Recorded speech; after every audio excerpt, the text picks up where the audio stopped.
बौद्ध जिला एएईएम आदिम आदिवासी एकता मंच और ओडिशा श्रमजीवी मंच तरफ बुटुपाली स्थित कार्यालय ठारे गतकाली 22/5/23 तारिख दिन प्राय 10:30 समय एक सांबादिक सम्मेलन अनुष्ठित होता।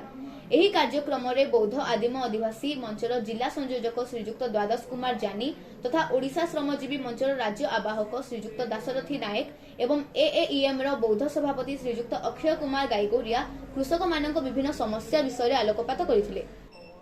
ଯେକୌଣସି କୃଷି କାର୍ଯ୍ୟ ପାଇଁ ବିହନର ଗୁରୁତ୍ୱପୂର୍ଣ୍ଣ ଭୂମିକା ରହିଛି, କିନ୍ତୁ ଯଦି ବିହନ ମିଳିବାରେ ବିଳମ୍ବ ହୁଏ ତେବେ ଚାଷୀ ଉପଯୁକ୍ତ ଅମଳ ପାଇପାରେ ନାହିଁ ଏବଂ ଅବସାଦଗ୍ରସ୍ତ ହୋଇଥାଏ। କୃଷିର ସ୍ୱାଦ ସେ ପାଇପାରେ ନାହିଁ, ତାହାର ସମସ୍ତ ଶ୍ରମର କୌଣସି ମାନେ ରହିଯାଏ ନାହିଁ। ତେଣୁ ଉପଯୁକ୍ତ ସମୟରେ ଚାଷୀମାନଙ୍କୁ ବିହନ ଯୋଗାଣ ଉପରେ ଅଗ୍ରାଧିକାର ଦେବା ପାଇଁ ସେମାନେ ଦାବି କରିବା ସହିତ ରବି ଫସଲ ଉପରେ ବିଶେଷ ଗୁରୁତ୍ୱ ଦେବା ପାଇଁ ଆହ୍ୱାନ ଦେଇଥିଲେ।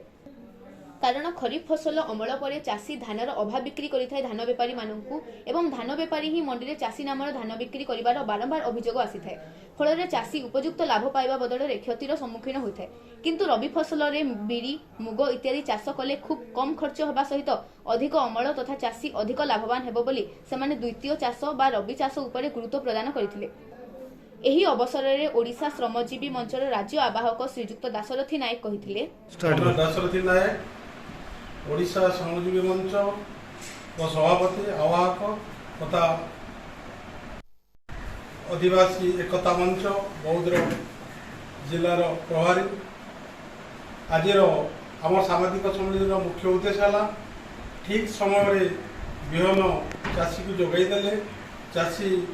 ठीक उपयुक्त लाभवान हवा संगे से उपयुक्त उपकृत हो पार या आम ओडार श्रमजीवी मंच महिला श्रमजीवी मंच आनुकूल्य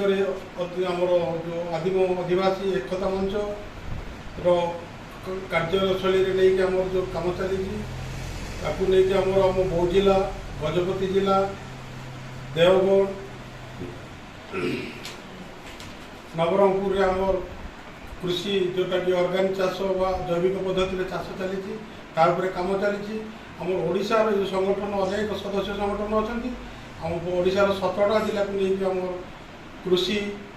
स्वास्थ्य शिक्षा समस्त दिग को लेकिन आम जनसंगठन काम करुच्ची मुख्य उद्देश्य है आज आम सामाजिक सम्मेलन जे आम चाषी सरकार जो योजना गुड़ाक अच्छी ठीक समय चाषी को उपयुक्त समय विहन प्रदान कले सार प्रदान कले चाषी उपकृत समस्या होगा संगे संगे आम संगठन जो संगठन काम कर आनंद उपलब्धि करने संगे संगे आम भी परिश्रम सार्थक होगा।